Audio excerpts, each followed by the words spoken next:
नमस्कार, मैं नेहा और आप देख रहे हैं उत्तर बंगाल व सिक्किम का number 1 leading news channel SK live. आपका समय, आपकी खबर।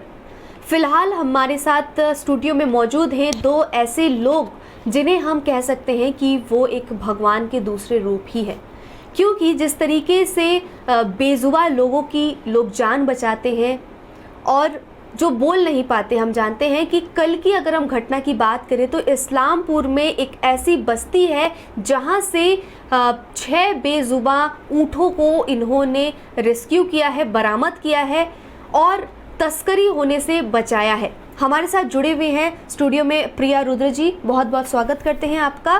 फाउंडर ऑफ एनिमल हेल्पलाइन, ये डेस्क की मेंबर भी है और चलाती भी हैं, जो कि सिलीगुड़ी और इसके संलग्न एरिया में काम करती है। साथ ही साथ हमारे साथ सुब्रत दास जी जुड़े हुए हैं, बहुत बहुत स्वागत करते हैं आपका, जो कि PFA सेंट्रल न्यू दिल्ली और साथ ही साथ ध्यान फाउंडेशन और गौ ज्ञान फाउंडेशन, ये तीनों फाउंडेशन के मेंबर भी है और इसमें काम करते हैं और बहुत सारे पशु पक्षियों की और जानवरों की इन लोगों ने जान बचाई। आप दोनों का बहुत बहुत स्वागत करते हैं। सबसे पहले हम जानेंगे कि कल की जो घटना रही इस्लामपुर में, प्रिया जी वो बताइए कि उस घटना से आप लोगों को ने किस तरीके से टैकल किया और उन्हें किस तरीके से ऊँटों को आपने रेस्क्यू किया। नेहा, ये बताना चाहूँगी कि हमारी एनिमल हेल्पलाइन जैसे सिलीगुड़ी में काम करती है और इसका जो इन्फॉर्मेशन था और इसकी जो टोटल ऑपरेशन थी, ये सब दिल्ली से PFA से हैंडल किया गया था। और एज अ लोकल NGO, जैसे बाहर से अगर कोई ऑर्गेनाइजेशन काम करने आती है तो उन लोगों को लोकल लीड की ज़रूरत होती है, लोकल इन्फॉर्मेशंस की ज़रूरत होती है और हेल्पिंग हैंड्स की ज़रूरत होती है। तो इसीलिए उन लोगों ने हमसे कांटेक्ट किया और हमें बताए और कि जानकारी दिया गया कि यहाँ पर ऐसा है, हमारी टीम ऐसे काम करना चाहती है, वहाँ पर ये रेस्क्यू ऑपरेशन करना चाहती है, तो आप लोग साथ देंगे क्या। तो ऑफकोर्स कभी भी कोई भी ऐसी घटना हुई कि बाहर से कोई ऑर्गेनाइजेशन आके काम करना चाह रही है, तो ये हमारा कर्तव्य है और ये हमारा काम भी है कि हम उनको पूरी तरह से सपोर्ट करें करते आए हैं, आगे भी करेंगे। तो उसी हिसाब से इस ऑपरेशन में भी एनिमल हेल्पलाइन इन्वॉल्व हुआ और जहाँ तक हो सका उस तक हम लोगों ने इन लोगों को सपोर्ट देने की कोशिश की। लेकिन मतलब हम लोगों की सपोर्ट मतलब बहुत ही कम ज़रूरत महसूस हुई मुझे, क्योंकि पूरे ऑपरेशन के जो हीरो थे ये सुब्रत दास थे और इन्होंने अकेले 100 आर्मी की तरह उन्होंने सारा कुछ हैंडल कर लिया। और हाँ, और मतलब वहाँ पर सैकड़ों लोग थे जो कि मतलब उसमें इन्होंने घुस के अपनी जान जोखिम में डाल के हमारे यहाँ से सिलीगुड़ी से इस्लामपुर पहुँचते ऑलरेडी इन्होंने ऊँटे वो अकेले गांव में घुस के लोकेट कर लिया था और पुलिस को इन्फॉर्मेशन वगैरह कर दिया था और वहाँ से निकालना ऊँटों को थोड़ा सा मुश्किल हो रहा था जब हम लोग पहुँचे। तो परसों रात से कल रात के 3 बजे तक, परसों रात के 3 बजे से लेके कल रात के 3 बजे तक लगभग हम लोगों ने 6 ऊँटे वहाँ से निकाले। और वो जो बस्ती थी, नेहा सुब्रतोदा बताएंगे आपको, बिल्कुल वो बस्ती एकदम कॉन्जेस्टेड बस्ती है और हम लोगों को लगा कि ये दूसरा ही कोई दुनिया में हम लोग आ गए हैं। जैसे हम लोग सिलीगुड़ी में रहते या प्रॉपर कोई शहर में जो भी रहता है, उनको पता भी नहीं चलेगा कि इतने ऐसे गांव में ऐसे हालात होते हैं। मतलब वहाँ पर लोग डर रहे थे, हम लोगों को हेल्प करने के लिए बोल रहे थे कि आप लोग चले जाएंगे, पुलिस चली जाएगी, उसके बाद हम लोगों को कौन बचाएगा। मतलब खुलेआम लोगों के अंदर इतना डर हो सकता है, ये हम लोगों को कोई लग रहा था कि मूवी का सीन चल रहा है या नाटक का सीन चल रहा है, क्या चल क्या रहा है। मतलब लोग, बच्चे आके बोल रहे हैं यहाँ तो काली पूजा में बम फोड़ने की तरह यहाँ बम पड़ते हैं। मतलब हम लोगों को लग रहा था कि दूसरी दुनिया में आके हम लोग खड़े हैं, है कहाँ पर ये। और इस्लामपुर से भी काफ़ी अंदर 20-25 किलोमीटर या 30 किलोमीटर अंदर वो जगह थी, कालू बस्ती करके। और सच में नेहा बहुत डरावना जगह था और इनकी बाइक तोड़ दी गई है और पहले बहुत डराने धमकाने की कोशिश की है। लेकिन आपको पता ही है कि जहाँ कोई मजबूती से खड़ा हो जाए, वहाँ बहुत मुश्किल से मुश्किल प्रॉब्लम भी पीछे हटने में मजबूर हो जाती है। और वो प्रॉब्लम थी सुब्रतोदा, वहाँ पर वो ऐसे डट के खड़े हो गए कि वो लोग पीछे हटने में एकदम एकदम मजबूर हो गए और जितने स्मगलर्स के नाम पे उन्होंने केस डाला है वो फरार है, सारे के सारे भाग गए लिटरली। तो ये हम लोगों को एक और भी चीज़ सिखाती है कि अन्याय के विरुद्ध में खड़े होना चाहिए, उसके बाद अन्याय आपके आगे घुटने टेकने में एकदम मजबूर हो जाती है। ये कल मैंने अपने आंखों से देखा। बिल्कुल प्रिया जी, जिस तरीके से आप बता रही हैं कि क्या सिचुएशन रही होगी कल की जहां पर ये लोग गए थे, साथ ही साथ इनके साथ प्रशासन गए थे। आप बताइए कि जो रियल हीरो फिलहाल हमारे साथ बैठे हुए हैं, इनसे हम बातचीत करेंगे। आपकी गाड़ी को भी तोड़ दिया गया था और एक्चुअल में बात थोड़ा अलग था। पहले मैं बोलना चाहूँगा कि हम खुद कुछ नहीं करते हैं, ये शिव जी का कृपा है जो हमसे करवाते हैं, और मैं तो उनका आभारी हूँ कि उन्होंने मुझे चुना है ये काम करने का, जो मतलब मुझे इतना काम करने का जो मौका मिल रहा है, इसके लिए मैं उनके मतलब बहुत थैंकफुल हूँ। तो अभी बात यह है कि देखिए, आपको अगर लड़ना है अन्याय के विरुद्ध, सबसे पहले धर्म बात में आता है। सबसे पहले हम भारतवासी हैं, भारत के संविधान के ऊपर हमें पूरा आस्था है, सबको रहना चाहिए। और दूसरा एक बात बाद में मैं भूल जा सकता हूँ, इसलिए आगे बता रहा हूँ। कोई भी आदमी, अगर आपको पुलिस से हेल्प नहीं मिलता है तो 100 जो नंबर होता है ना, वो डायल कीजिए, क्योंकि चाहे पुलिस वाले आपका हेल्प नहीं कर सकते क्योंकि आप वहाँ पे फिजिकली गए हो, आपके पास कोई एविडेंस नहीं है, लेकिन जब आप 100 डायल करते हो तो वो रिकॉर्डेड होते हैं, पुलिस वाले आपके हेल्प करने के लिए मजबूर हो जाते हैं। तो ऐसे ही हम लोगों ने किए थे। पहले तो इन्फॉर्म किए थे, एसपी से बात भी हुआ दिल्ली से, फिर हमने 100 में डायल करके इन्फॉर्मेशन दिए, फिर जाके पुलिस मजबूर हो गए वहाँ पे जाने के लिए। जब हम पहुँचे कालू बस्ती अपने बाइक से, तो फिर भी पुलिस वाले नहीं आ रहे थे। मेरे पास वीडियो किया हुआ है, मेरा गाड़ी चल रहा है 60 में, तो पुलिस का गाड़ी चल रहा है 15-20 के स्पीड से। मतलब जितना टाइम निकल पाए वो लोग। हमारे पास इन्फॉर्मेशन थे 8, जब तक हम पहुंचे तो वहाँ पे 3 ऊँट थे, बाकी 5 गायब हो चुके थे। तो मतलब इन्फॉर्मेशन लीक हुआ था, कहाँ से लीक हुआ था वो मैं नहीं बता सकता, वो पुलिस प्रशासन अगर ढूंढेंगे तो बहुत इजीली उनको मिल जाएगा कौन इन्फॉर्मेशन लीक करते हैं ऐसे। जब हम पहुँचे तो जैसे कि मान के चलिए 1000-1500 वहाँ के लोकल जो लोग हैं जमा हो गए थे, क्योंकि पुलिस वाले खुद बोल रहे थे कि यहाँ पे हम लोग अगर कोई बंदे को भी उठाने आते तो अंडे के जैसे बम फूटते हैं यहाँ पे। अच्छा। तो पुलिस वाले भी वहाँ पे इतना डरते हैं। तो अगर पुलिस वाले इतने डरेंगे तो जनता कैसे जिंदा रह सकता है। तो मेरा विनीत अनुरोध यही रहेगा हमारे यहाँ के जो लोकल जो प्रशासन है, एंड मैं खुद बहुत ही पसंद करता हूँ हमारे जो चीफ मिनिस्टर हैं ममता दीदी, मैं उनका फ़ैन रह चुका भी हूँ और अभी भी हूँ। तो मेरा दीदी से यही रिक्वेस्ट रहेगा, दीदी आप प्लीज़ देखिए, ताकि आपके जनता जो आपको दीदी पुकारती है, आपको माँ जैसे सोचती है, वो थोड़ा खुल के सांस ले पाए, और कुछ नहीं। तो दूसरी बात यह है कि वहाँ पे माहौल जो क्रिएट हुआ था वो एक ही कारण से हुआ था, नहीं तो इन लोगों में इतना दम नहीं है। तो वो शायद इनको पता चल गया परसों ही कि उनका दम कितना है। अगर हम लोग कानून के साथ है, हम अगर सत्य के साथ है, तो भगवान हमारे रक्षा करेंगे, हमारा कोई कुछ नहीं वो कर पाएगा। अच्छा, वहाँ पे जब लोग जमा हो गए थे तो फिर आप लोगों ने किस तरीके से उन ऊँटों को वहाँ से निकाला? देखिए, मैं वहाँ पे गया तो, और जब पुलिस के गाड़ी भी मेरे साथ में घुसा तो पहले तो 3 वहीं पे थे जहाँ पे स्पॉट किया गया था। बाकी जो हमने बार बार रिक्वेस्ट करने के बाद भी पुलिस वाले एक कदम भी नहीं आगे बढ़े उनके ढूंढने के लिए। फिर जाके हमारे साथ में ध्यान फाउंडेशन का जो गौशाला है किशनगंज में, वहाँ से टुकाई और वहाँ के और भी 3-4 बंदे थे, वो हम और किशनगंज के और एक वो बहुत सारे हिंदू तो संस्था से जुड़े हुए सुबोध कुमार, वो भी हमारे साथ में, हम सब ने मिल के ढूंढ के निकाले। और प्रिया जी भी थे उनके साथ में, उनके भी 4-5 वॉलेंटियर्स थे, सब ने मिल के हमने ढूंढ के उनको निकाले थे। कहाँ छुपा के रखे गए थे? एक्चुअल में क्या होता है कि वहाँ पे ना बहुत सारे जंगल के अंदर छुपा, जंगल के अंदर 2 थे, खेत के अंदर 2 थे, पैर उन लोगों के बांध के नीचे मतलब एकदम सुला के रखे थे। अच्छा। ताकि ऊपर से दिखाई ना दे, और ऊपर इतने बड़े बड़े मतलब खेत के जो वो होते हैं ना सूखा हुआ, तो अंदर में घुसा के रखे थे, पैर चारों पैर बांध के अंदर सुला के रखे थे ताकि ऊपर से दिखाई ना दे। अच्छा। तो लिटरली इन लोगों ने और मेरे वॉलंटियर ने, मैं तो जंगल में घुस नहीं पाई, तो इन लोगों ने जंगल में घुस के वहाँ पर थोड़ा भी जहाँ दिखा कि जंगल हिल रहा है ऐसा कुछ, वहाँ पे घुस के एक चीज भी अब भूल रहे हो कि मैं भी भूल गया था, पुलिस वाले जो गए थे साथ में एक टॉर्च भी नहीं लेके गए थे। मतलब हमारे वेस्ट बंगाल पुलिस के पास टॉर्च भी नहीं है। हम लोगों बहुत ने खूब। मांगी क्या, टॉर्च तो दे दो सर, कुछ तो हेल्प कर दो, रात हो चुकी है, हम लोग जंगल में घुस गए। तो उन लोगों ने तो बोला रात के कि कितने बज रहे थे उस वक्त? 1 या 1:30 बज रही थी, अच्छा। परसों रात की। तो उन लोगों ने बोला कि नहीं, हमारे पास टॉर्च भी नहीं है।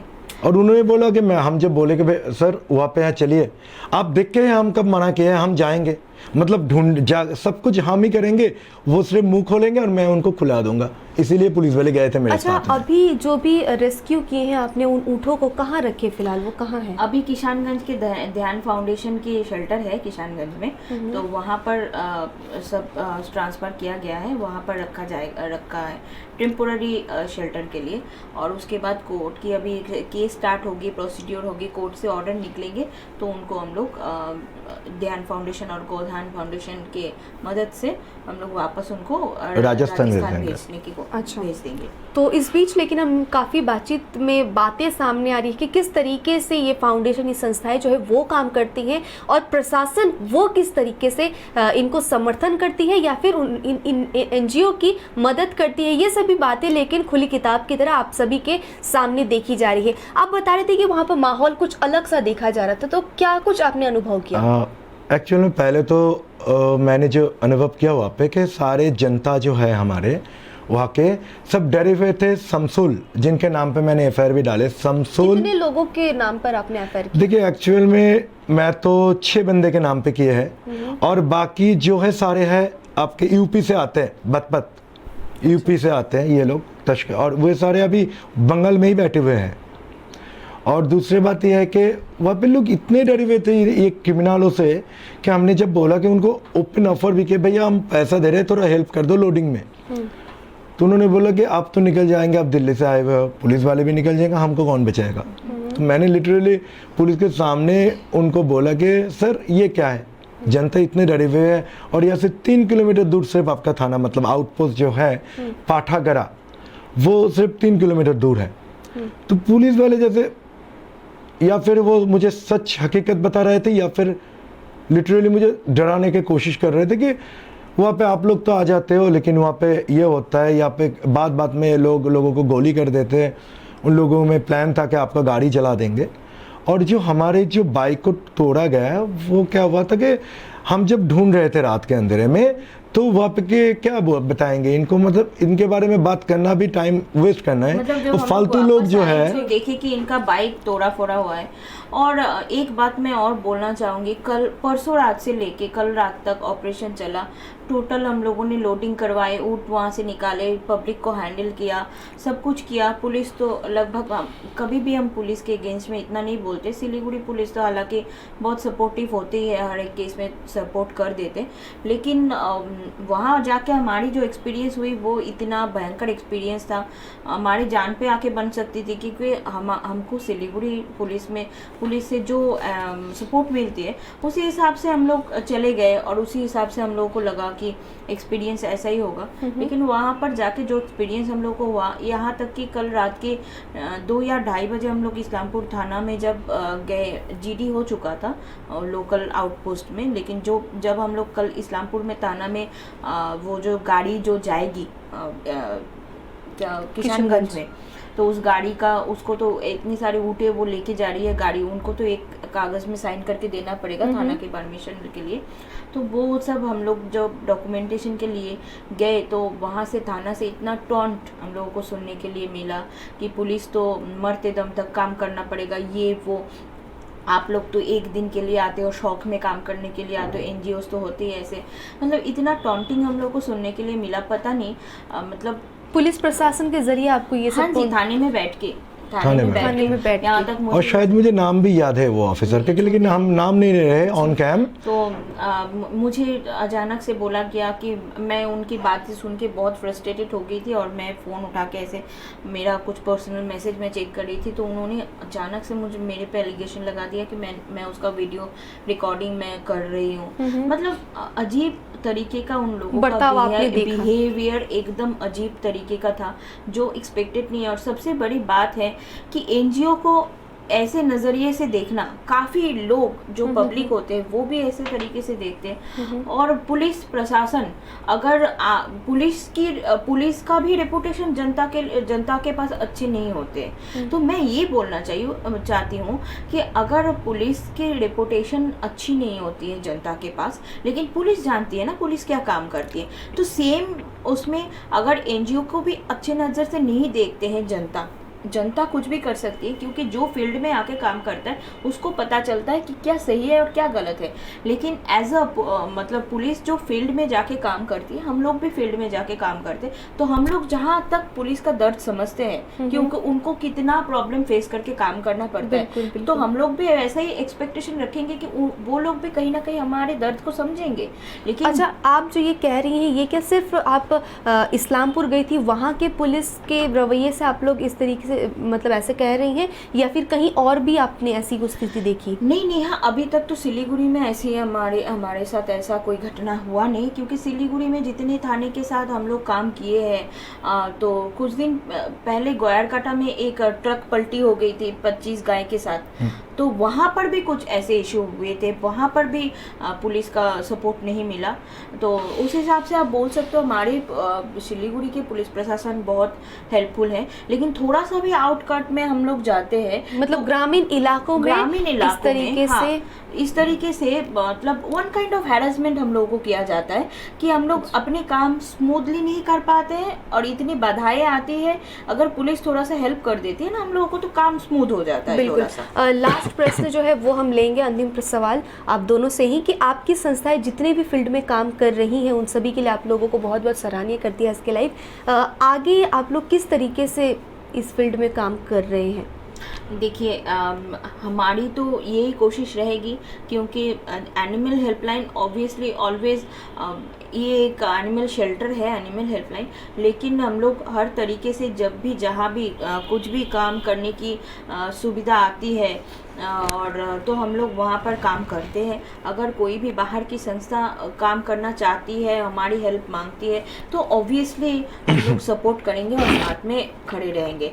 और आगे तो ये लोग बहुत बड़े बड़े काम करते हैं। अगर इन लोगों को लगा कि एनिमल हेल्पलाइन समर्थ है, नहीं एकदम एक साथ में काम करेंगे तो ही ना मजा आते हैं। बिल्कुल सर, आपसे भी चाहेंगे कि बहुत बहुत धन्यवाद प्रिया जी, आपसे भी जानना चाहेंगे कि आप लोग किस तरीके से और आगे फ्यूचर में काम करेंगे? देखिए, हम तो फ्यूचर में एक ही जैसे हमारा काम चलेगा, जहाँ पे भी पशु क्रूरता होता है, जहाँ पे भी हमारे जो पीसी एक्ट बोला जाता है, जिसको prevention of cruelty to animals act जो होता है 1960 वाला, जहाँ पे भी उसका उल्लंघन होगा वहाँ पे हम लोग पहुँच जाएंगे। हमें सिर्फ इंफॉर्मेशन मिलने की दूरी है जी। और आपके चैनल के द्वारा हम अपना नंबर भी यहाँ पे देना चाहते हैं सब जनगण को, मतलब जनता के लिए। मेरा नंबर है 8777604080। कहीं पे भी अगर आपको लगता है कि पशु के ऊपर क्रूरता हो रहा है, जानवर के ऊपर क्रूरता है, जैसे कि अगर कोई बंदा एक कुत्ते को भी लॉन्ग टाइम तक चेन से बंद के रखे, वो भी पशु क्रूरता होता है, उसके लिए भी उसको जेल भेजा जा सकता है। बहुत सारे लोग अपने पैसे से रास्ते में कुत्तों को खिलाते हैं, उसके लिए उनको सुना ही पड़ता है कि आप खिलाते हो या पे पॉटी करते हो, वो भी आप उठा के लेके जाओ। अगर कोई बोलता है मुझे फ़ोन कीजिए, उसको जेल भेजने का काम हम कर देंगे। तो किसी भी तरीके से कोई भी कुर्ता होता है, आप हमको जानकारी दीजिए। आप अगर नहीं चाहेंगे तो आपका जो आइडेंटिटी वो कभी भी डिस्क्लोज नहीं होगा, लेकिन जहाँ पे भी आइन का उल्लंघन होगा वहाँ पे PFA, धन फाउंडेशन, गौगन फाउंडेशन ऑलवेज खड़े रहेंगे हमारे देश के जो संविधान है उसको रक्षा करने के लिए। बहुत बहुत शुक्रिया आप दोनों का कि आप दोनों ने इतना समय दिया। सालों साल से आप लोग काम कर रहे हैं इस फील्ड में, और भी हम चाहेंगे कि प्रिया जी के भी तरफ से जो इनका एनिमल हेल्पलाइन है वो भी अपना एक नंबर दे, ताकि सिलीगुड़ी और इसके संलग्न इलाकों पर भी कुछ अगर ऐसी कुछ स्थिति देखी जा रही है तो आप इनसे संपर्क कर सकें। ज़रूर। हमारा हेल्पलाइन नंबर है 9775267777। इस नंबर पे आप कांटेक्ट कर सकते हैं। बेसिकली हम लोग स्ट्रीट एनिमल रेस्क्यू और शेल्टर एडमिशन और ट्रीटमेंट करते। अगर इस द्वारा कोई जानकारी आपके पास है, कोई जानवर बीमार है, तो आप ज़रूर हमसे कांटेक्ट कर सकते हैं। थैंक यू, बहुत बहुत धन्यवाद। तो आज का ये विशेष कार्यक्रम आप देख रहे हैं, तो और ऐसे ही ताज़ा तरीन खबरों और अपडेट्स के लिए लगातार लेकिन आप बने रहिए एसके लाइव के साथ। धन्यवाद। कोविड से हो गए हैं टेंस, दिल डिमांड्स अ चेंज। सही नहीं दूर घूमने जाने को, शॉर्ट टूर सही दिल बहलाने को। समिट होटल दार्जिलिंग और कालिम्पोंग पूरी कोविड सेफ्टी के साथ आपका पर्सनलाइज्ड टूर ऑफर करता good rooms, good food, discount price और क्या चाहिए दिल बहलाने को। Contact number 919332080131, WhatsApp call 8388877888 for call. आज जहाँ कोरोना से सभी है परेशान, हम लाए हैं कमाने का तरीका आसान। 21वीं सदी में महिलाएं आत्मनिर्भर होकर स्वाभिमान के साथ जीना चाहती है। अगर आप एक गृहिणी हैं और घर से ही मुनाफे वाला व्यवसाय करने का सोच रहे हैं तो आपके लिए सुनहरा मौका लाए हैं टपरवेयर के सिलीगुड़ी स्थित पूरे नॉर्थ बंगाल के डिस्ट्रीब्यूटर नारायणी पार्टी सेल्स। तो सोचिए नहीं, स्क्रीन में दिए गए नंबर में संपर्क कीजिए और विस्तृत जानकारी लीजिए। घर बैठे पैसे कमाए, आज ही फ्री मेंबरशिप लीजिए, अपने सपनों को पूरा कीजिए। मुश्किल की इस घड़ी में आपका साथ ही सिर्फ टपरवेयर। अपने सपनों को संजोने के लिए ओम डेवलपर्स लेके आए हैं Shri Shyam farm house villa, जिसकी पहली फेज के सभी प्लॉट्स बिक चुकी हैं और दूसरे फेज की बुकिंग और रजिस्ट्रेशन है चालू। प्लॉट की साइज है 3 से 6 कट्ठा तक, तो देर किस बात की, अभी फोन उठाइए और बुक कीजिए। Shri Shyam farm house villa, Phulbari. Contact number 9609784045 या 9733036000। बहुत जल्द इसके तीसरे फेज की प्लॉट भी लॉन्च होने जा रही है। आपके विजुअल एडवर्टीजमेंट के लिए एसके लाइव ही बेस्ट ऑप्शन है। एसके लाइव का इस क्षेत्र में 24 घंटा टेलीविजन, एंड्रॉइड ऐप और वेबसाइट पर प्रसारण होता है। सोशल मीडिया पर भी हम उपलब्ध हैं। हमारी व्यूवरशिप 9 लाख से अधिक है। सिक्किम, हैथवे और NXT डिजिटल पर, दार्जिलिंग और कालिम्पोंग में दोनों हैथवे और CCN सेटअप बॉक्स पर, क्लामपुर से लेके मैनागुड़ी हैथवे पर, सिटी केबल पर सिलीगुड़ी और आसपास, नक्सलबाड़ी से पानी टंकी तक NXT डिजिटल में। तो सोचिए नहीं, कॉल करें 7908554308।